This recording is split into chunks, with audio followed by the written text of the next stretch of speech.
All right, hopefully that'll get that done. Let's see if everything is set up the way that it needs to be.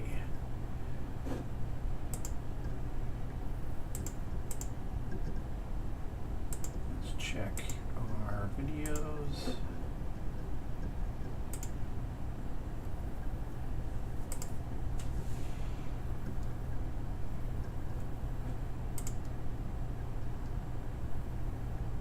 Okay, we're good.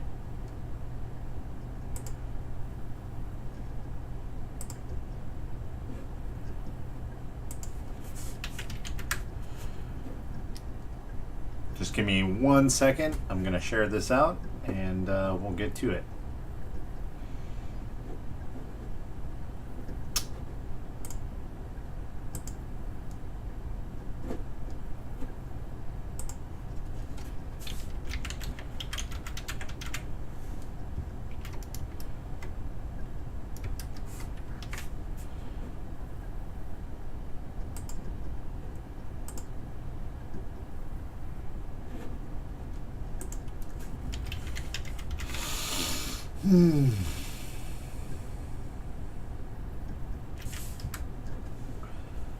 Let's see here.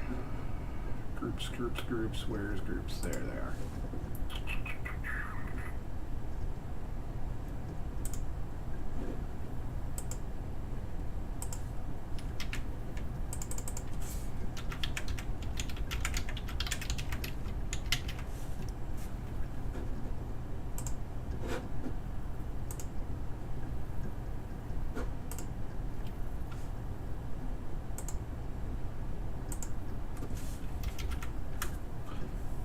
Okay.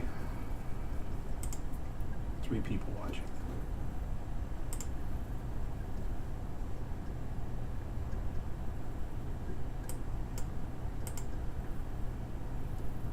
Hope you guys can hear me. Okay, you are. Good.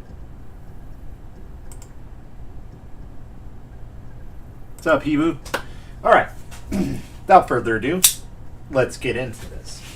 So, Creality did not send this to me. In fact, nobody really sent it to me. I actually won this. Sort of. It's kind of hard to say. So basically, I was asked to come on to be like a guest for Creality. So, I mean, I guess they kind of sent it to me. But as a thank you for coming on to Creality's show, so to speak, on their live feed, they said, hey, we'll send you a CR-6se. Now, that was like 4 months ago I did that for Creality. So, finally, we got it in.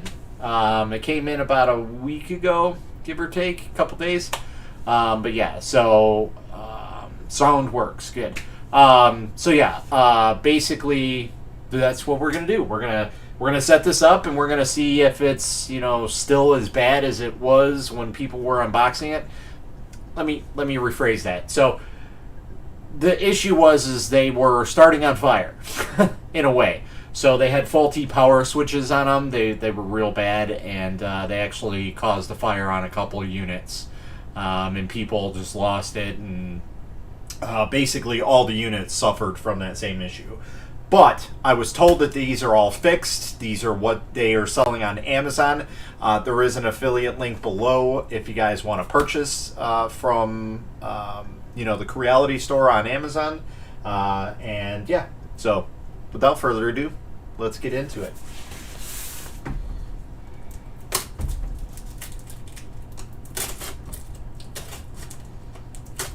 Guess I need a sharper knife, eh?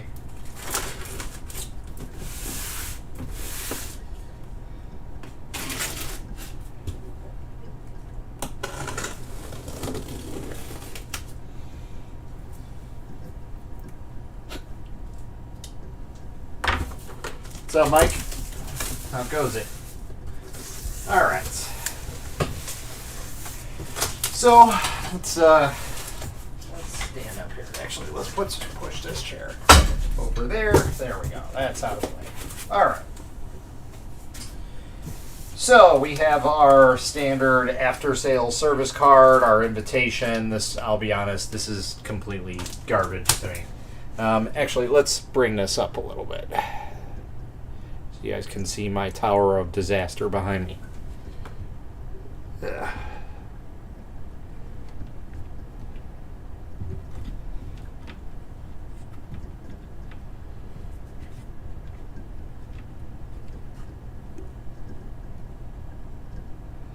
Alright, so apparently that's not working today. Never a live stream without something not working the way that it's intended to be. There we go. Alright, now you guys can see me in the shot and everything. Okay. Alright, so what else do we have here? Recommended to use Creality slicing software to avoid machine abnormality. If I can even say that right. So they do give you a start G code for basically Cura. I personally don't use Cura, but probably for this sake we're going to use it. We're just more or less going to do test prints on this out of anything. So yeah. So packaging looks very well. They definitely stepped up their game with packaging. So I definitely like that. See what this is. Oh my god, it's actually a 250 gram spool. Or 200 gram. Hey, that's still good enough. That's what Creality should include in all their printers. That is a big step up. Alright, so let's see here. We have our LCD screen. I'm not exactly sure if this is touch or not. I'll be honest, I didn't even look into this machine, but we'll take a look at it. I think it is, though. We have some bolts. It looks like 2, 4, 6, 8 bolts. That'll be great if that's all that needs to be put together. The top handle. Okay. We have our spool round power cord. We have the spool holder, which these are actually kind of nice. They sit a little odd on the printer, but they're cool because they swivel any way you want. So that's really, really nice. So just check in chat here. At least it didn't work before the stream instead of getting broken on the stream. Yeah, exactly. Well, I hope that this camera does not break because this is a very expensive camera. So I'm still playing around with it. I don't. I'm not a camera file, so I don't know too much about like how to get the right lighting and things like that. So I'm starting to learn all that stuff, and I really don't want to go down that road. So, all right. So it looks like this is packaged very similar to the Ender 3 Max. Obviously, the Ender 3 Max was after the CR-6se, so more or less this is packaged just like the Ender 3. Or the Ender 3 is packaged just like this, however you want to say it, where it's a upright that's packed in there.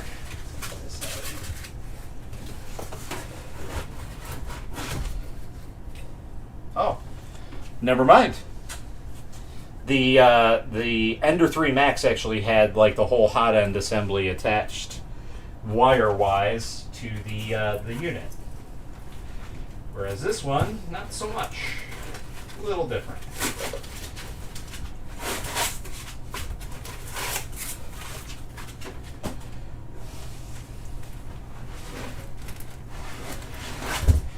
All right, so I think that's it. This is our base plate. Toss that off to the side. And we'll get to working on this. All right. So it looks pretty straightforward. It looks like they actually did this pretty easily. So now I'm gonna have to turn this back down for you guys. Apologies for the whole camera thing. Should probably get an automated mount for this so I can do this a little better. But at least the focus worked very well. So anyway, now that I'm looking at this, I don't even see any Allen keys. I don't think they included any Allen keys. How do they expect people to put this together?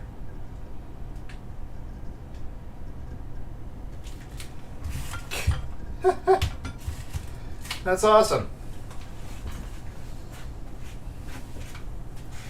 Make sure I'm not missing anything. Nothing in here, nothing in there.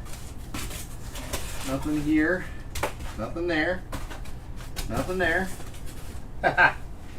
They didn't include any Allen keys. What's up, Vincent?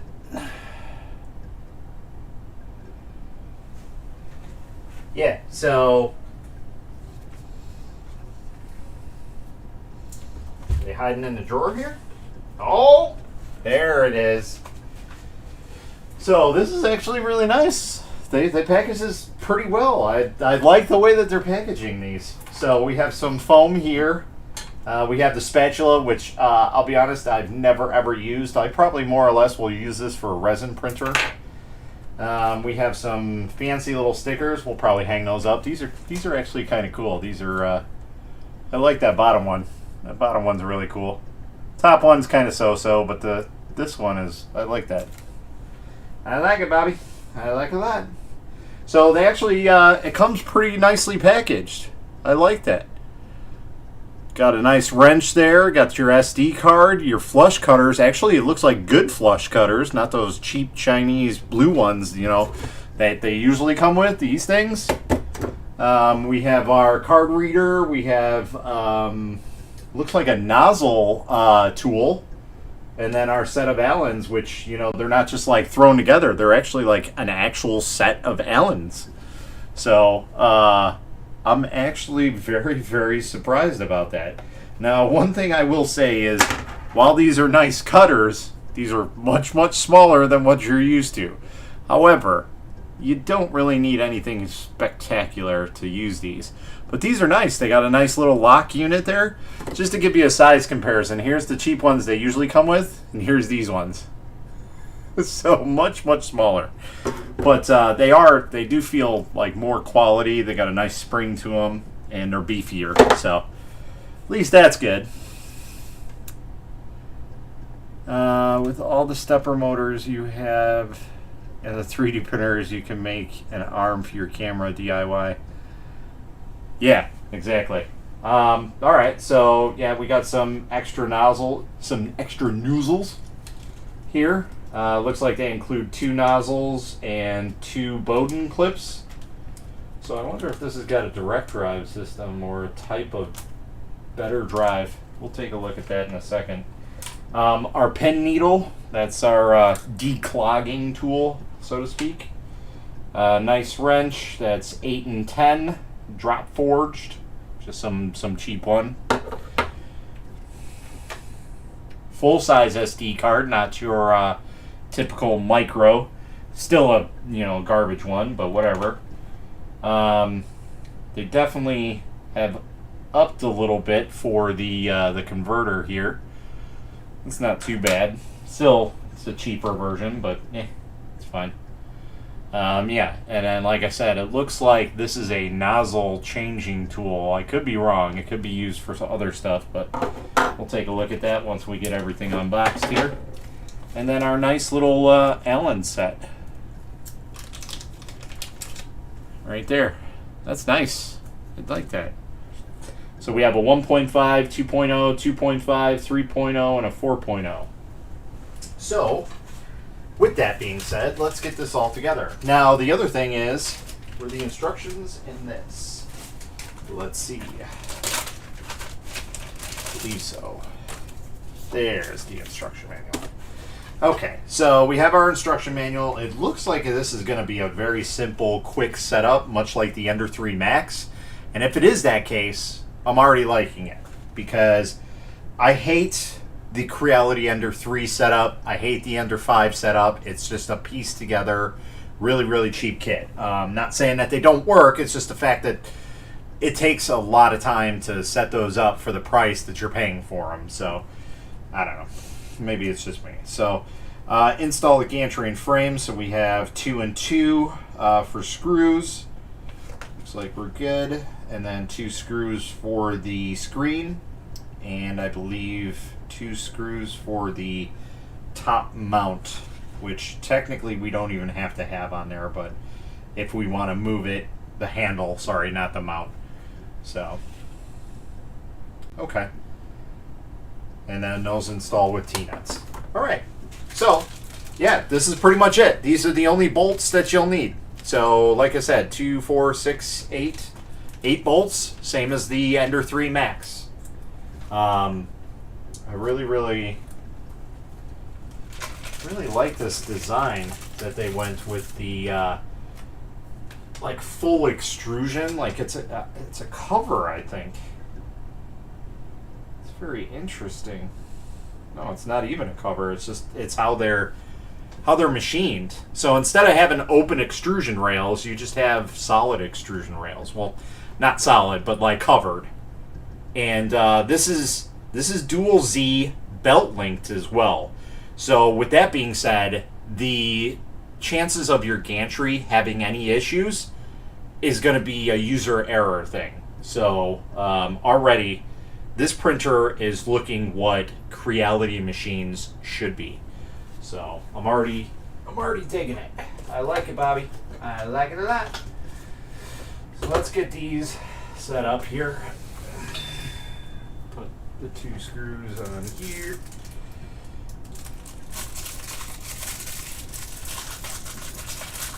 Got 10 people watching right now. I'm amazed there's even that much.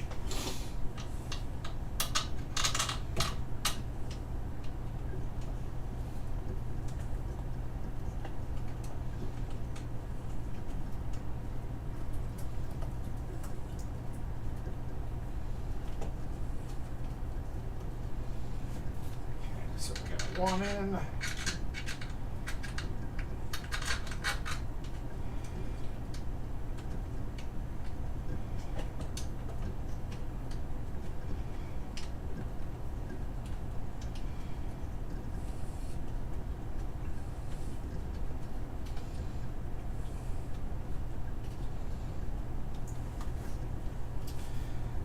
So that side is in. I'm guessing these are going to be the 4.0.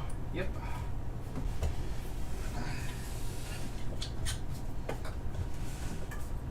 Interesting limit switch. So if any of you guys are into resin printing, you guys will realize this limit switch. So instead of it being a clickable switch where it's just more or less like, so usually a limit switch has like a box and then it has a lever and it clicks it down. And that's basically how the regular Z limit switches are.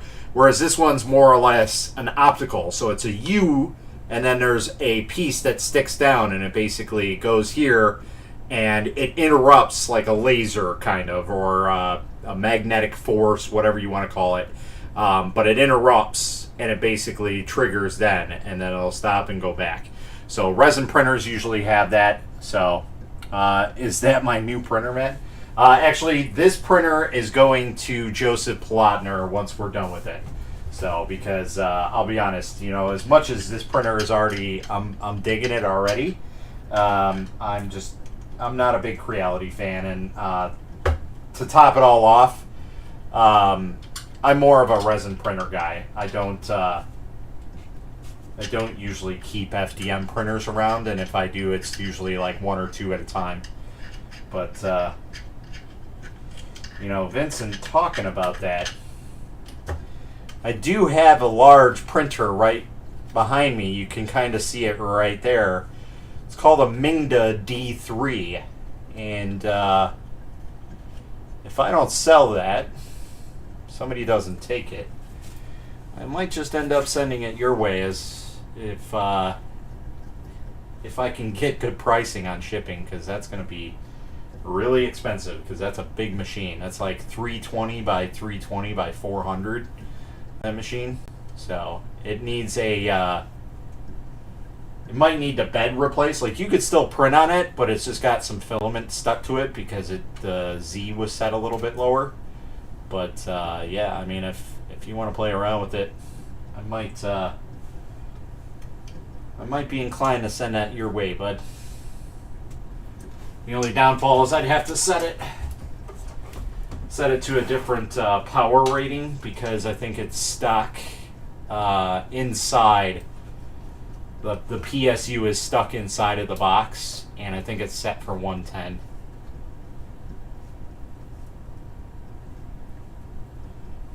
You could probably switch for a mirror.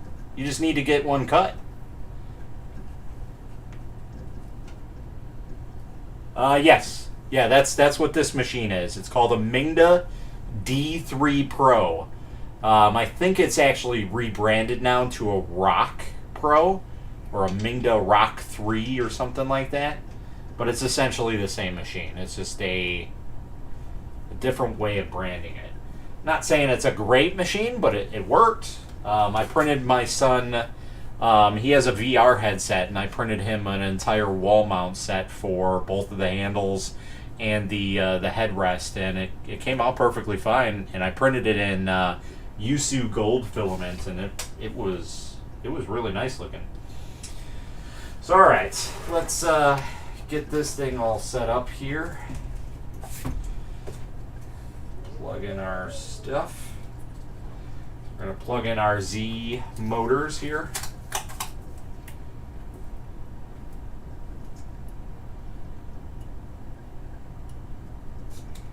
There's one.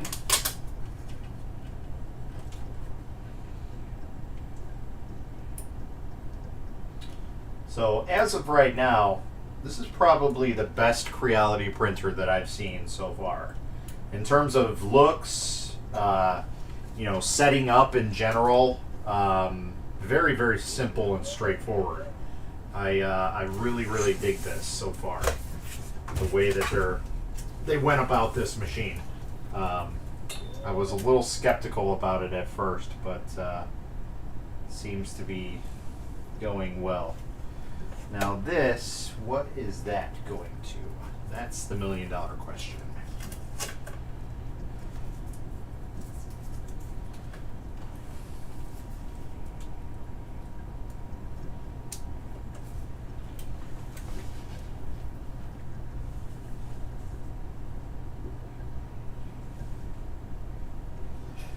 Okay, time to read the manual. Let's see what this.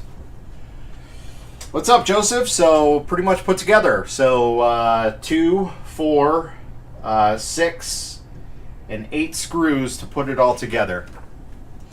So, not too bad. But there is one. There's one wire right here that I have no idea what it is. So, let's take a gander and see what these wires are. It says to install that and that and that. Okay.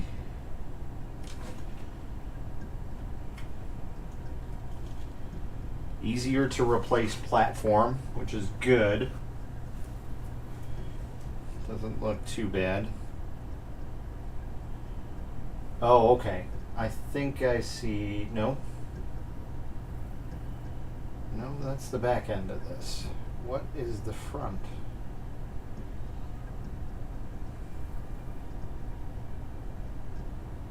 So it does tell you to check the power, so that's cool. That's good. I'm just curious what this wire is. It doesn't really say what it is. Because we have our motors plugged in.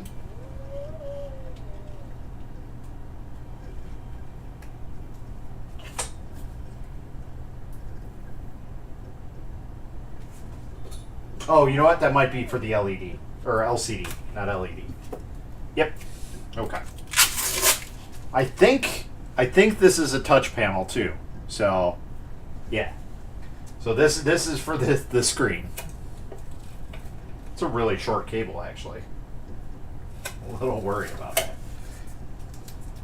I wish they had a little bit more slack on it. So, all right. So let's take a gander at this. Make sure we get this all set up. So in reality, this is like the luxury upgraded model to an Ender 3. To a regular Ender 3, I should say.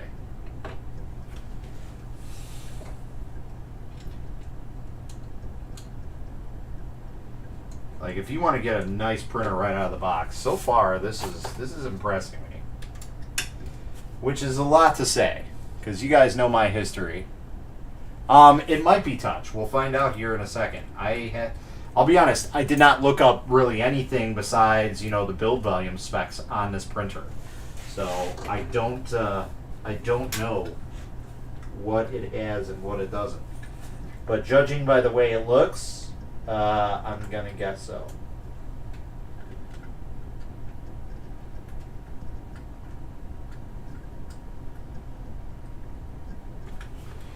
Probably should have done that before. Oh well.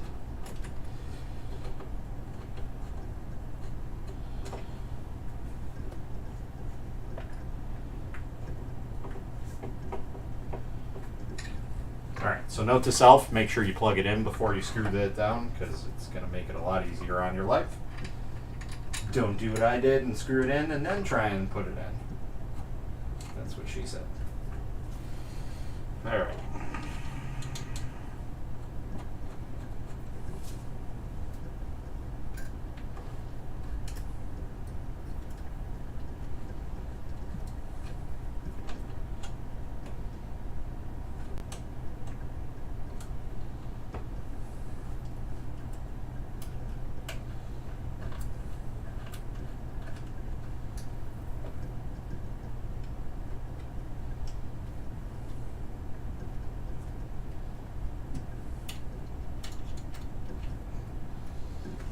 And no, I did not watch any reviews or anything about this machine, so we're just kind of going into it blind.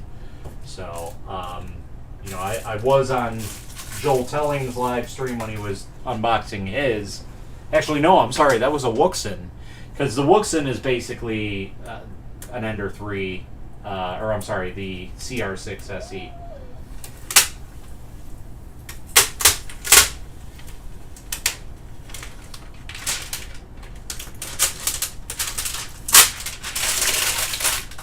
And this has got the newer build plates on them, which on the Ender 3 Max, it has been a good build plate. It's interesting. They have like notches on the side here to take this off, so that's kind of cool. They really thought this out on this one. I'm not too keen about those. I wish those were a little bit thinner or smaller, less intrusive. But so far, so good. Looks good to me.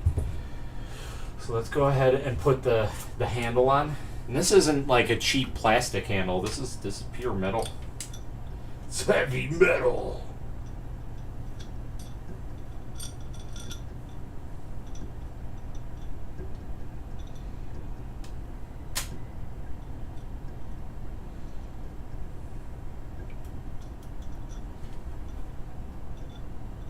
What's up, Justice? How's it going?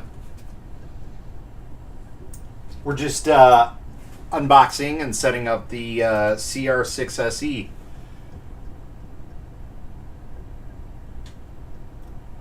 Without the dragon thing, it looks much better. I'm not sure what the dragon thing is. I don't know what that is. Like I said, I only heard about what was wrong with these. I never really looked at any reviews or anything like that.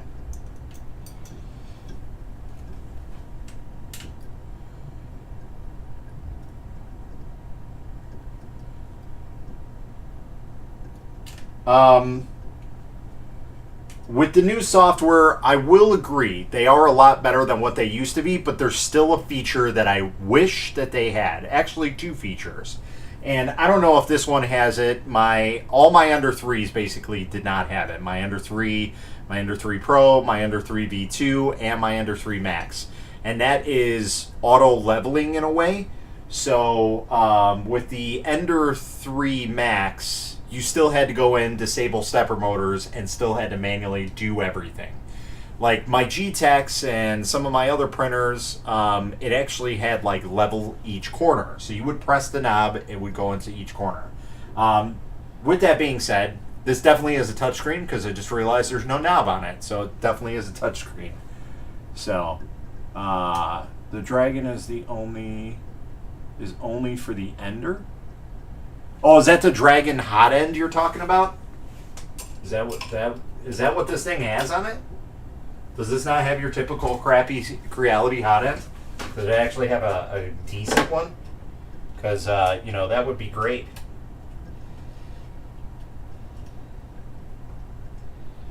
If they actually put a nice hot end on it for once.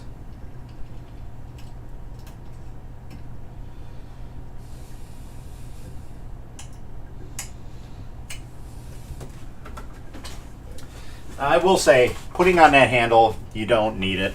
So, yes, it has full auto leveling. It's 16 points of leveling. Yeah, so I did realize that this has a interesting sensor on it. Now, in the past, Creality has dabbled in all types of different sensors. Induction sensors with the CR10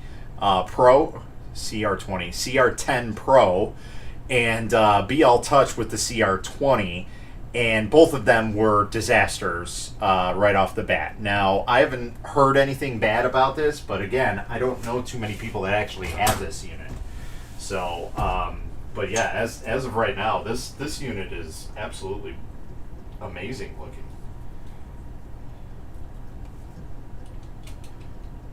It's nice to see that Creality might actually be going in the right way with the way that their printers look and build.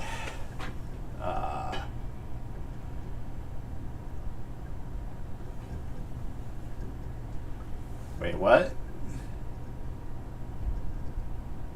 We told about the logo on the build plate. Oh, the dragon on the build plate. So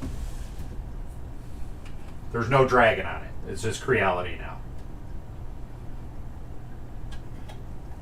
There's no dragons on this. Looks like somebody accidentally tapped this in the center though, and they went and filled it.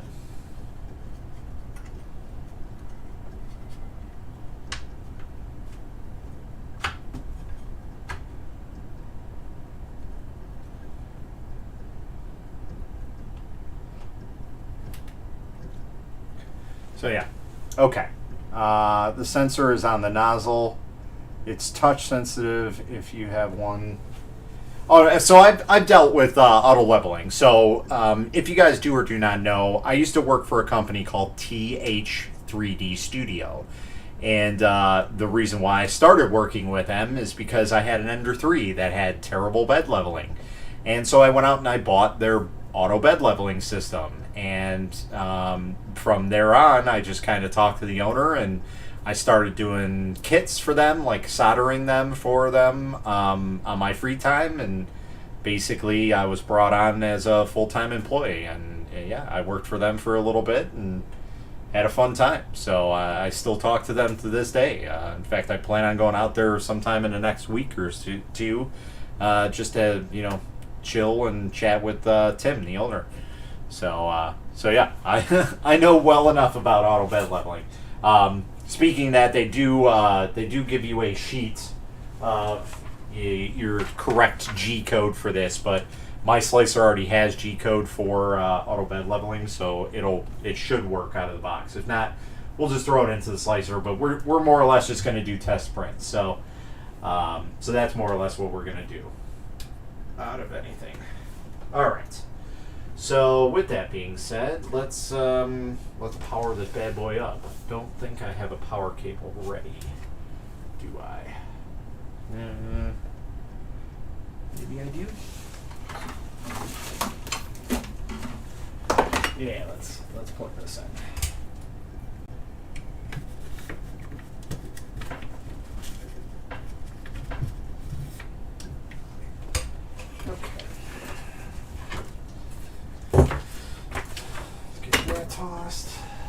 That tossed. Let's get this bad boy up and running, huh?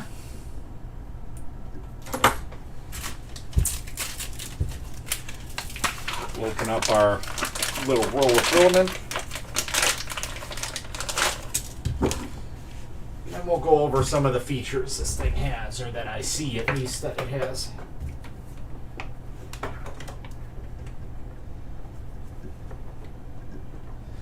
You know what, one thing we got to check before we plug that in is make sure that our power is set, because it's set to 230. So make sure you set your power. It's on the back of the machine here. We're setting it to 115 because we're in the good old Americas.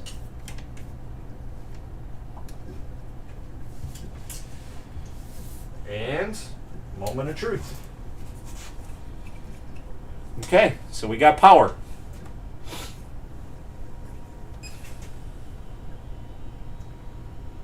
All right. So yeah, so let's just take a gander at this. So supposedly there's an induction on there.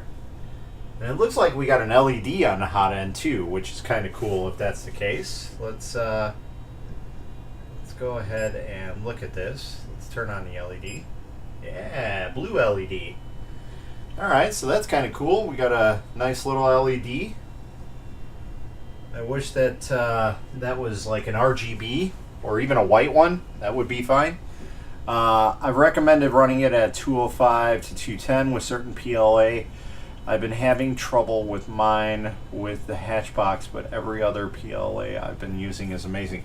That's kind of strange because usually a Hatchbox is just, it's golden no matter really what you print it at. Anywhere between like 195 and 215, the Hatchbox usually is good right away. So, but yeah, no RGB, unfortunately. It looks like it's just a solid blue color. So, not the end of the world, but, you know, for some it might be. So this is the new Creality like clip lock style. Clips into the extrusion rail. Just kind of sits in there and then locks into place. So let's go ahead and level this down. Let's go to prepare. We're gonna move. So yeah, very nice touchscreen, nice setup. So. The LED is a part of the bed leveling sensor. Really? Okay.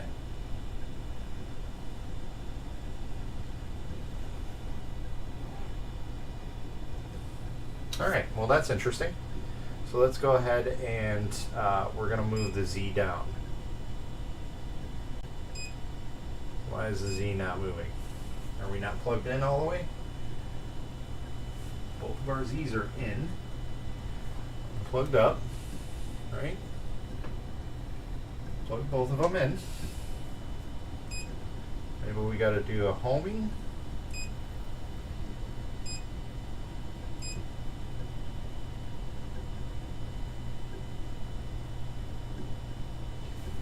Okay, so it's heating up right now. We're going to do a leveling test. I'm not sure why it's not letting me move it down, but we'll see. I recommended putting it on the front of the support bar instead of the back because of the wires.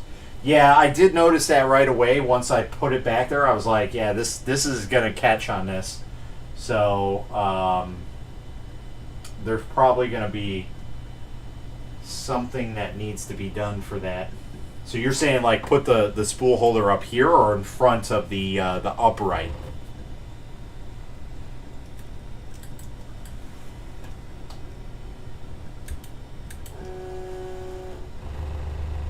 Okay, so something's up. Oh, there we go.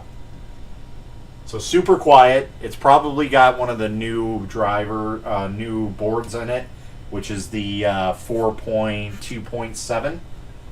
So we're going to remove this and put our SD card. I do like that they went with a full-size SD card. They are a lot cheaper than mini SD cards, and they're kind of harder to lose. It's one of the things I liked about my G-Tech, or at least there's one that lights up when it hits the table. All right, well let's take a gander at this. Let's take my hat off for this.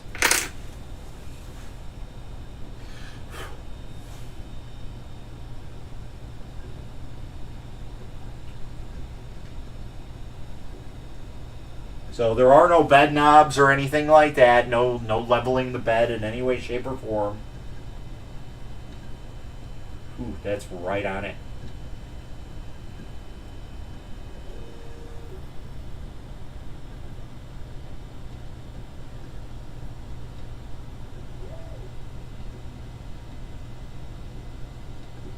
a little close for comfort to the bed, in my opinion. I mean, it presses on the bed, but that's something I kind of worry about. And I only say that because, like, if you're not going to use the glass bed or this type of glass bed, and you're using something like PEI, when it's heated up and it does that auto leveling, we're going to have an issue with it. So, see, we're already going to have an issue with this. So we're going to have to use these rungs. So they did kind of think about everything that's going to happen here.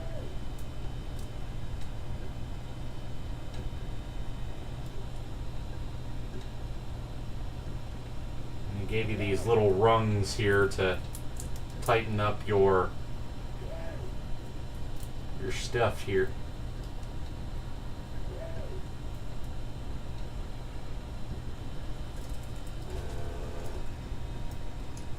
Because it's going to need it.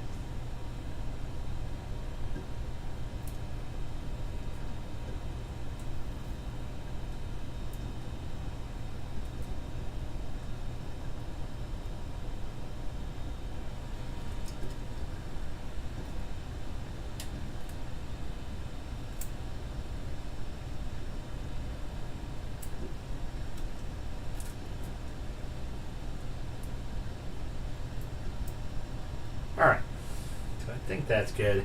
That's kind of nice because it's not like a zip tie where it holds it down and it can do damage to it. So, light I meant, and in front by the bed.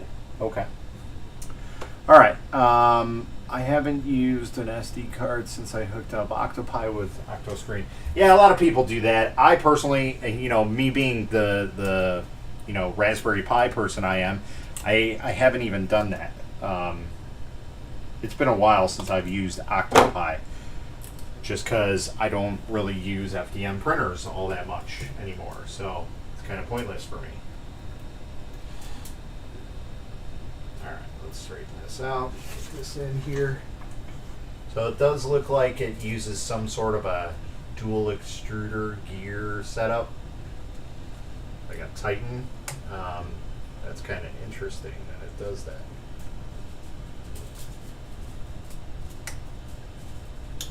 Tightens it down.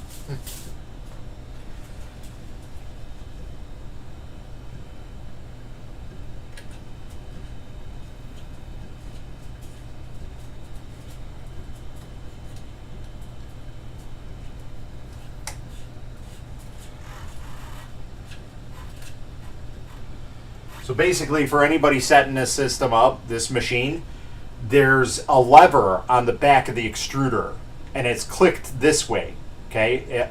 And basically, you open up the extruder by clicking it out to the right, feed your stuff through, and then click it to the left to tighten it down again.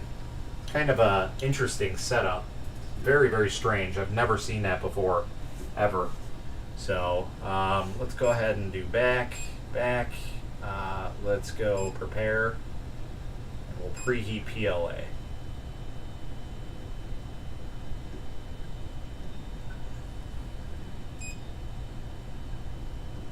Okay, so we're heating up PLA right now. Let's see. For the sensor, it's the top left. That one is just a white.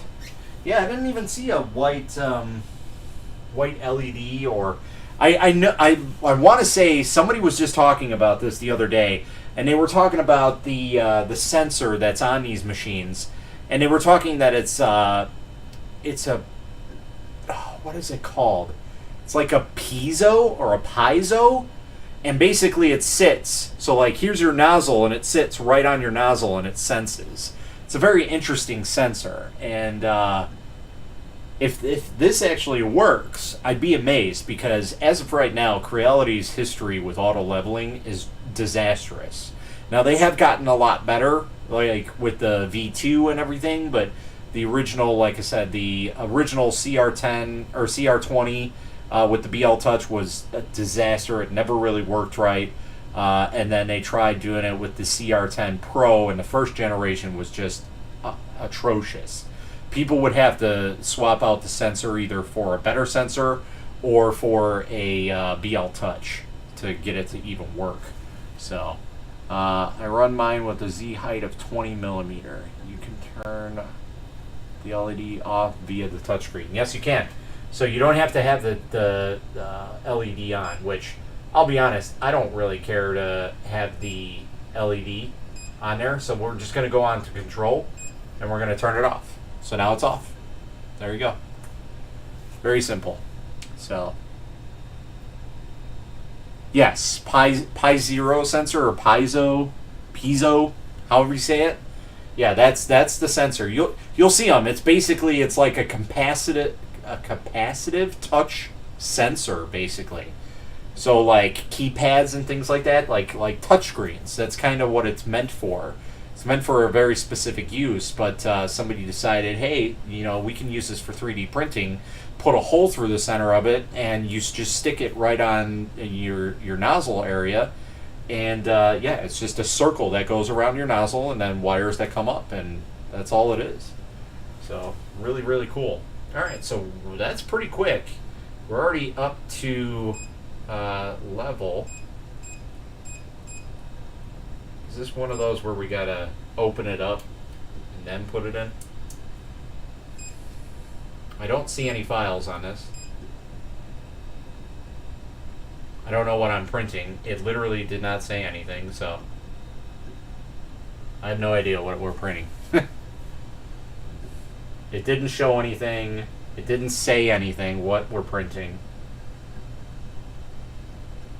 I just hit print. So I don't even know if it's going to print anything.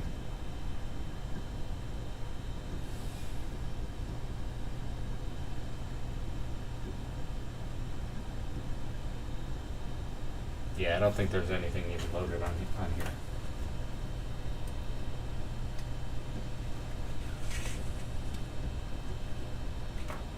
Yeah, there's nothing even on here, I don't think. So let's see here. Let's go ahead and we're gonna stop this. Yep. Auto home, please wait. It is very, very, very, very quiet. So let's go ahead and set this up. Yeah, that's what I'm thinking. Because somebody was talking about that on another printer, another Creality printer, that it was not set up correctly in the subdirectory. Like, it can't recognize it. Oh, it was the Ender 3B2 where it had issues like that. So let's see if this awesome setup even lets me see this this system here. So let's go to PC. Yeah, it's not even recognizing that SD card. That's awesome. That's how awesome this reader is. It's not even letting my system view it. That's great. That's fantastic.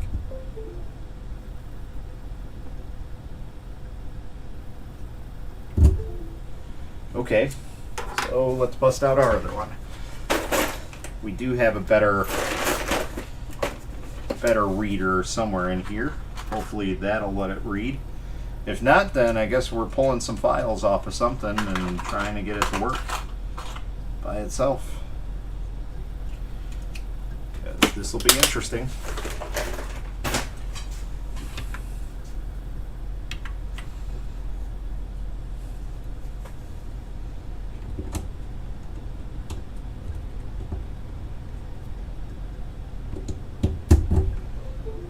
There we go. That one works. All right, so we have some files on here. I'm not really going to show you guys because I don't have it set up. Oh, maybe I do. Hold on. Maybe I do. Let's go to OBS.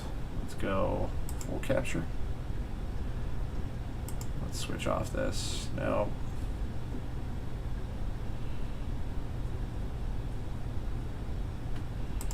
No, because I don't want that. I want...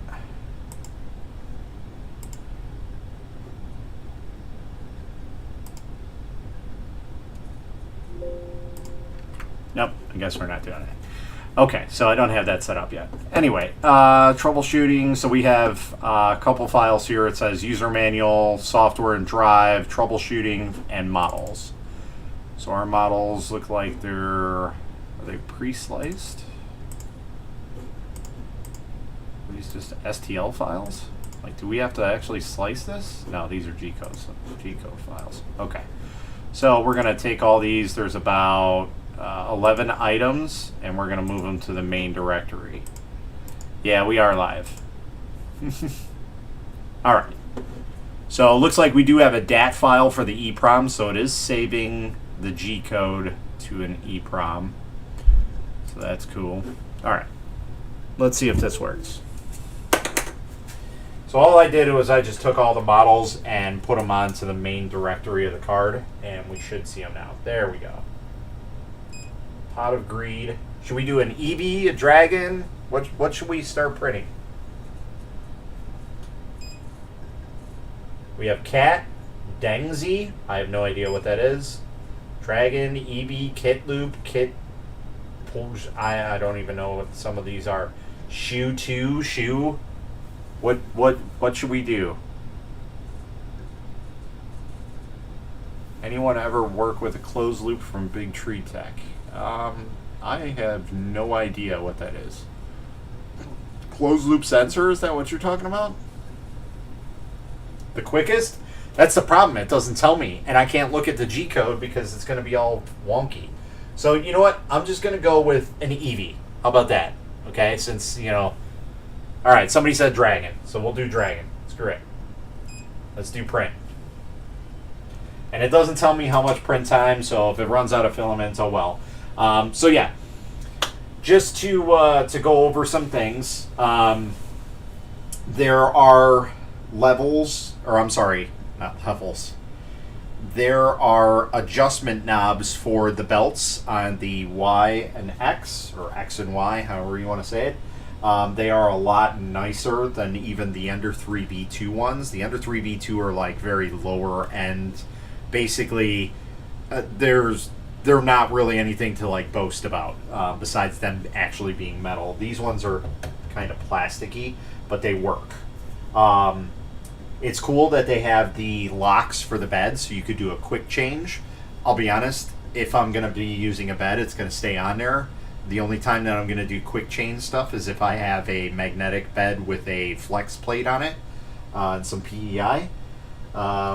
Looks like the hot end is going back to the typical Creality style. So the cage itself is a redesign to fit the auto leveling sensor and all that stuff. But basically it's got a single fan on front for the hot end and a single fan on the side for your part cooling. So typical Ender setup. It does look like it does have a different hot end. I know you guys were talking about the dragon. I don't know if it's got a dragon hot end, but if it does, that's really interesting because that goes against every other Creality machine. That basically means this has got a hot end that works. So whether or not that's true, I have no idea. Obviously, we have an auto bed leveling sensor. I'm not really sure what kind it is, but it is some sort of an induction, which I like because I'm not a big BL Touch fan. I had a disaster with a BL Touch, and it left a bad taste in my mouth, and I will never go back to a BL Touch again. So that's it. We got this nice little drawer with all these nice cutouts, and I don't think I'm even going to change that. I'm just going to put all this stuff back here and keep it in as best as we can so we're not losing everything. But that's kind of nice that it has this nice little tool kit that comes with it. Like I said, we're gonna keep it all together as much as we possibly can and go from there. No time estimate, not as of right now. So it might give me a time estimate when it starts, but as of right now it does not. It does not have anything but the file name. That's it. That's all it's got. So, yeah. So we'll put the extra nozzles. So they do give you 2 nozzles, and these look different than your standard nozzles. So, we'll have to see. All right, so these should be set up where the G code is already ready in there. This is a similar setup to like the Ender 3 V2. Machine encountered an exceptional error. Homing failed. Okay, so we're going to stop that. That's very interesting. Maybe because you're supposed to auto level it.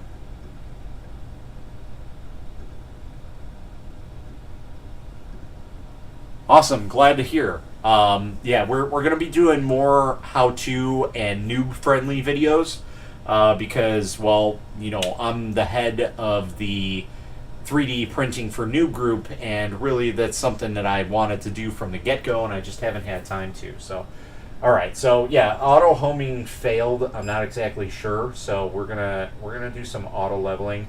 And for whoever said that their offset is at 0.20 millimeter, it already is at 0.20 millimeter. So let's see if a light comes on here. I do not see any light that comes on here. So while your model might have that, the new models apparently do not. So.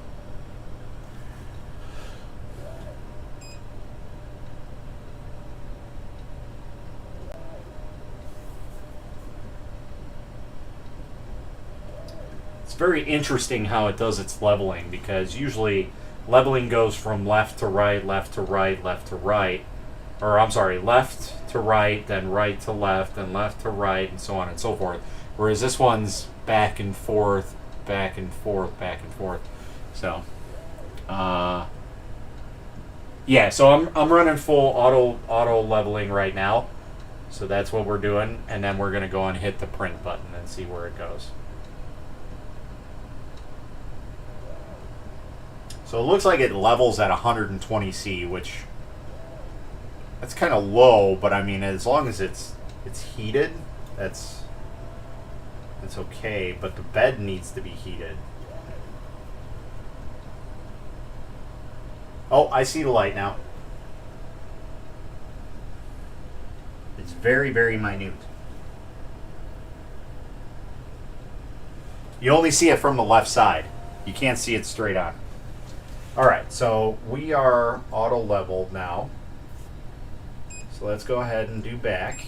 Let's go to prepare and preheat PLA. Okay, and then we're gonna go and print. And we'll see what goes on with this. Yeah, I'm not sure. So PLA won't melt and have blobs and leave blobs.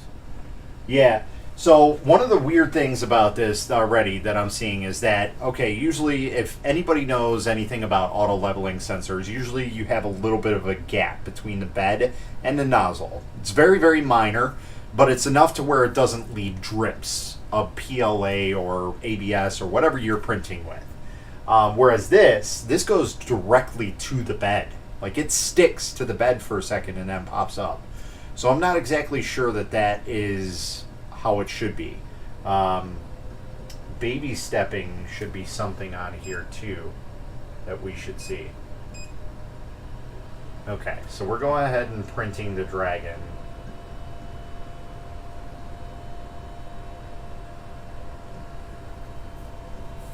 We're going to see how it goes.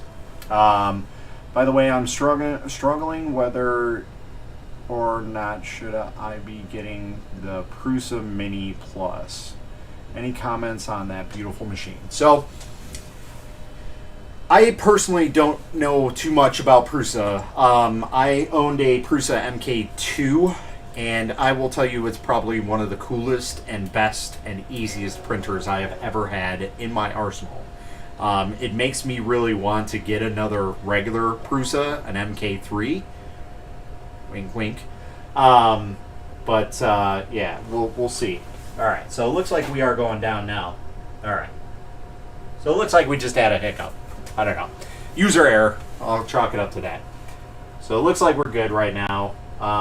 Unfortunately, I don't know how to baby step, if there is even a thing to do that. Oh, there we go. Z offset. Okay. So we can even bring it down if we wanted to, but we'll leave it at that. Anyway, so yeah, Prusa Mini is kind of like the low-grade Prusa. It's meant to be a budget printer, but still have that Prusa feel to it. Now, from what I've seen and what I know and what I keep hearing is that they are far from what a Prusa should be. Prusa machines are basically your golden standard of 3D printing. If you have the money and you're getting into 3D printing, get a Prusa. It's going to be the best user experience out there, whether it be through customer service, using the machine itself, printing, whatever. Just all around, it's just ease of use. Whereas a Prusa Mini, all I constantly see is failures, nonstop. Now, that's not to say that an MK2, MK3, whatever Prusa that's out there that's a normal Prusa has failures.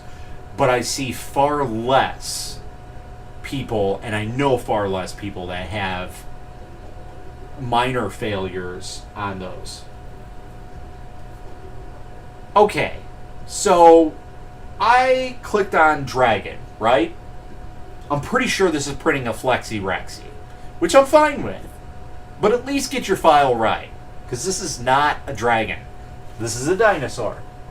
This is a Flexi Rexi, which I'm fine with it printing, because that's usually my standard to go to, which is kind of hysterical. Kind of the system seems to know me. So anyway, going back to the whole Prusa thing. The Prusa Mini, I would say, is kind of so-so. It's not what you would consider to be a Prusa in any way, shape, or form, but obviously it is. But in my opinion, it's not even comparable to maybe the first generation Prusa. Maybe a little bit better. But it's not a stone throw away from an MK2 Prusa and not even close to an MK3. While they may have some similarities to them, that their hot-end design and everything, it's just not... I don't see it as being as good of a machine. Is it a good investment? It's probably still a better investment than an Ender 3, or something within that range. What, they're like $250, I think they are, right? Or are they more? Are they $350? Either way, if they're sub $400, there's probably better printers out there with bigger build volumes that provide just as good usability. Now, they won't be as easy as a Prusa is, but they're up there. Yeah, so they're $350. So they're kind of expensive for what you get, because the build volume is maybe a quarter of what this build volume is. So really, you have your choices. Do I get a Prusa Mini that kind of works most of the time and is very easy to use? That's still one thing that they have. Or do I get, two Creality Ender 3s for that price? Because you could pick up two standard Ender 3s for that same price, have double the build volume on each printer. So, or even for $350, I just reviewed the Ender 3 Max. That thing is a 300, 300, 300 build volume, and it's far superior to any Ender that's out there. It's got all the stuff. It's got a filament runout sensor. It's got aluminum extruder. It's got, that's really the shining points of it, to be in all honesty. But it's everything that an Ender 3 should be. And it's very easy to put together. It's only, again, 8 bolts to put it together, or 8 screws, however you want to say it. So, yeah, I personally think that's a little bit better of a buy, and I can't believe I'm actually saying that to somebody. But in my opinion, the Ender 3 Max is a better buy than the Prusa Mini, just because of build volume and the fact that you're probably matching in terms of problematic to problematic. The only difference that the Prusa weighs higher on is the fact that there's so many extra menus to tell you, hey, this is what's wrong, that's what's wrong, that's about it. It's very, very user-friendly. Not saying that the Ender 3 Max wouldn't be, but it's just the fact that when it comes down to it, it's kind of like the iPhones of the cell phone generation. It doesn't really let you do any customizability to it. It has its one purpose, it does it very well, and that's it. But like I said, the Prusa Mini does fall a little bit under, maybe even an MK2 Prusa.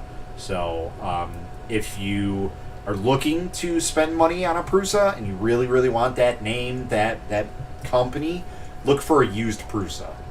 Look for a regular used MK2. I was able to get one for about $300, and it probably needed about $30 worth of parts to get it up and running. Needed a new heater cartridge, so I would weigh that option, used Prusa against the Prusa Mini, in my opinion.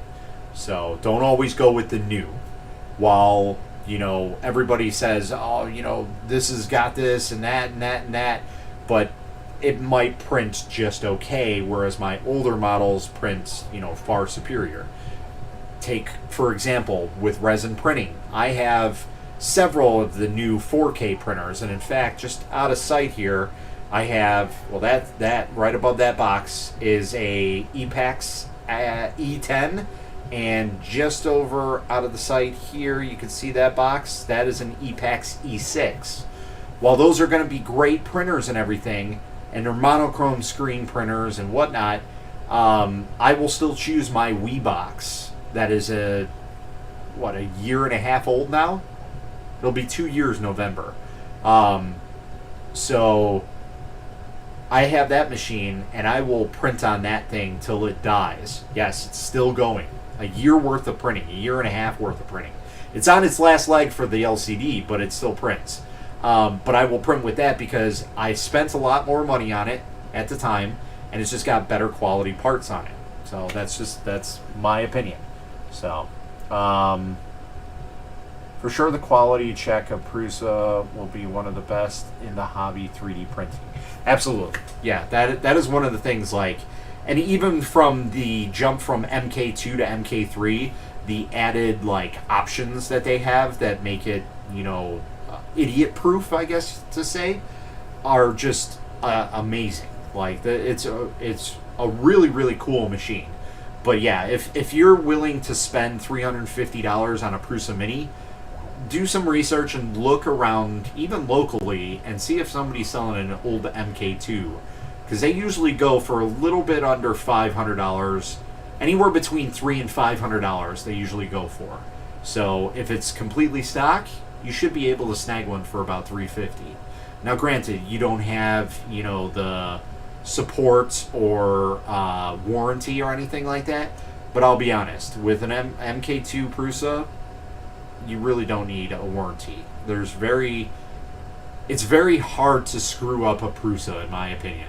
I basically destroyed mine, and it still was working okay. So it was working better than my Ender 3.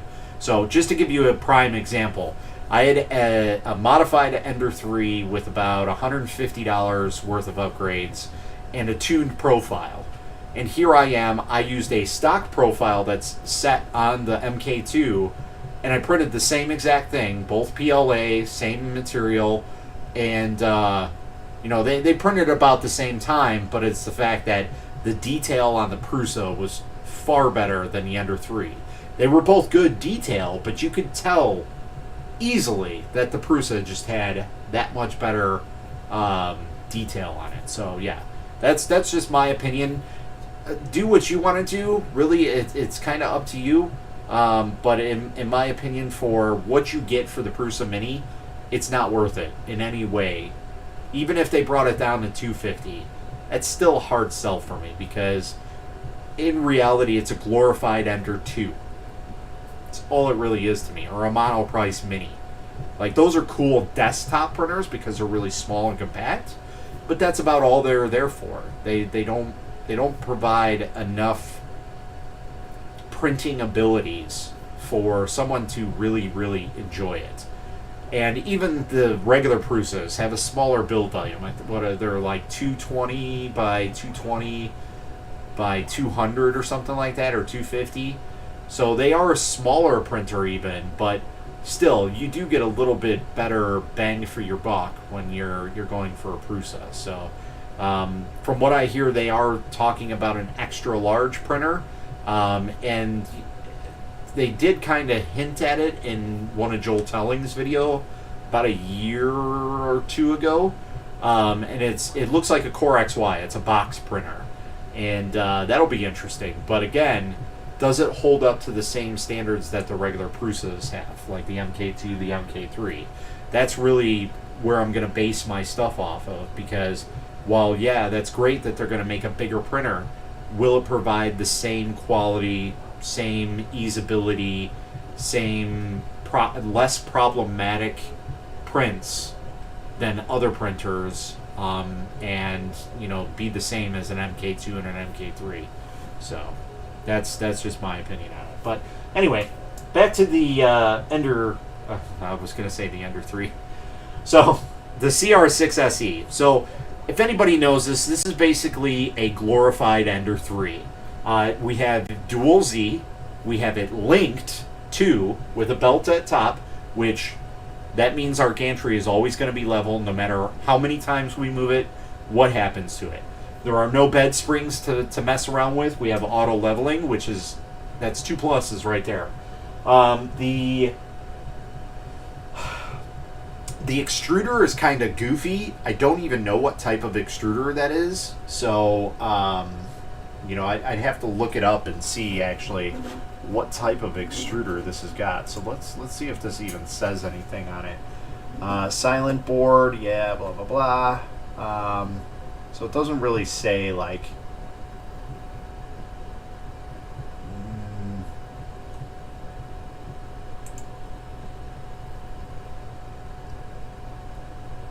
yeah, just says dependable extruder, which I mean that's a crapshoot for saying that.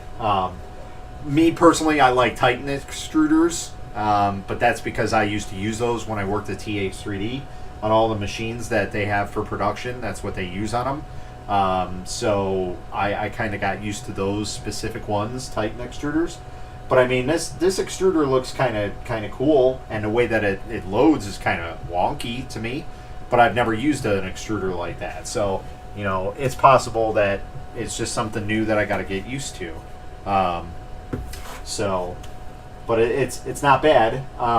It's interesting that they went with an induction or capacitive sensor instead of the old style switch for the Z-axis, but that probably works a lot better.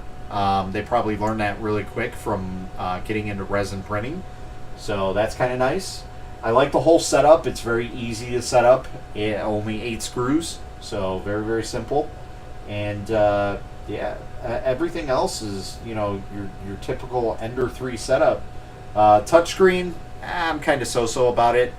The issue that touchscreens have is they're not very responsive. While they may be responsive enough to most people, when it gets down to it and you're like, oh no, I need to cancel this print, and you're going through it, it takes a while. So I personally like the little knob. I'm not a big fan of touchscreens. A lot of people are. That's more or less a personal preference out of anything. So me, I'm kind of on the edge about it. It looks very nice. Don't get me wrong. The menus are very easy to use and everything's right in front of you, but I'm just the quickness of it is just still not there. So so yeah, it's got a silent board in it, so it's very, very quiet. I hear more or less the fan out of anything, and the fan is kind of loud.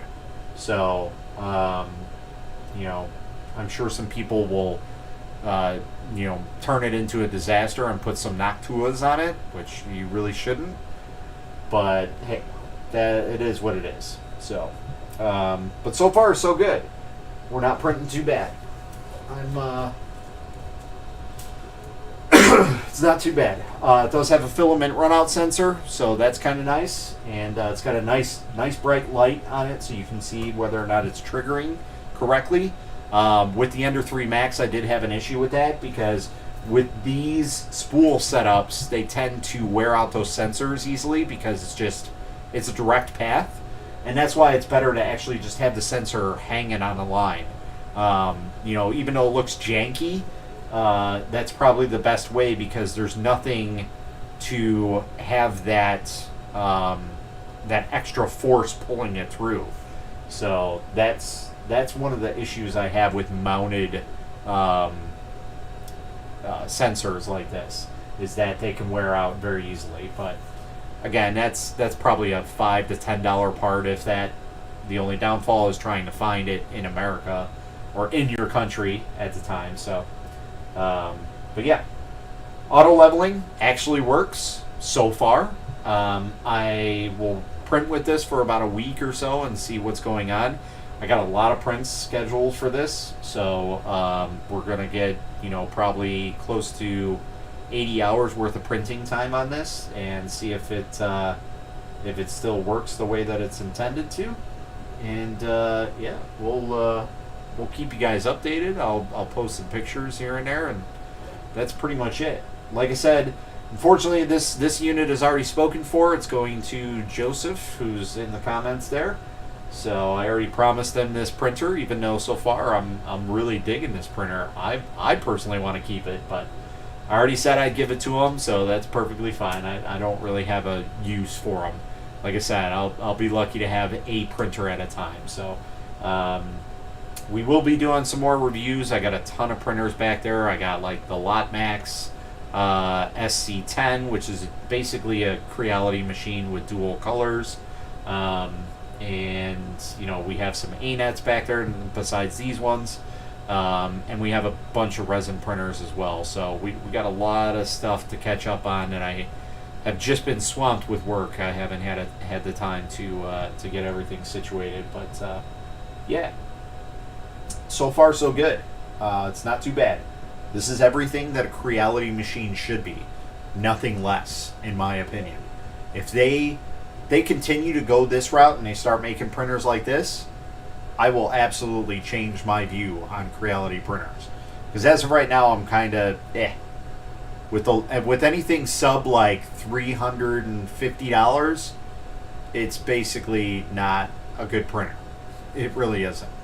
You can argue with me till you're blue in the face, but when it comes down to it, it has some sort of issue with it. So far, it looks like everything that they had issues with, they seem to have corrected. So they got this one right. So besides maybe the power issue that they were having, which I believe is fixed. I don't know yet. I will keep an eye on that to make sure that this thing doesn't catch on fire. So I definitely don't want that.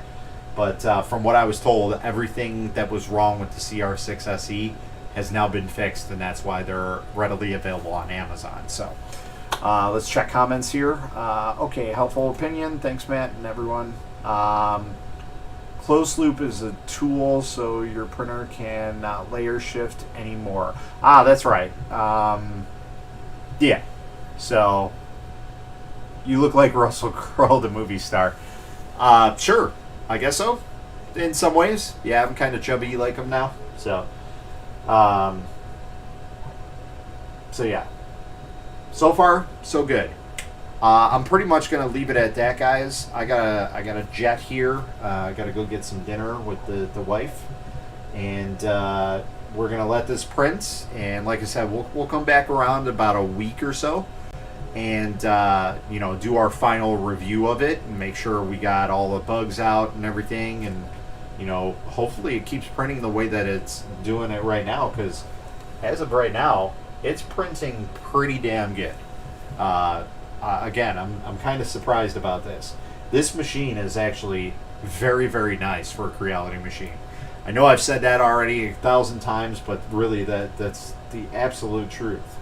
I actually haven't had too many bad things to say about Creality machines in recent times, which is amazing, because I just have such a troubled history with Creality and their machines, besides their CR10s, until they got to the CR10 Pro. So yeah, Anyways, I'm going to let you guys go. I'm going to jet. If you guys need anything, you could always leave some comments or concerns down at the bottom. If you guys like the video, go ahead and give it a thumbs up. And if you're not subscribed, go ahead and hit that subscribe button. And we'll see you on the next video. Until next time, guys, happy printing.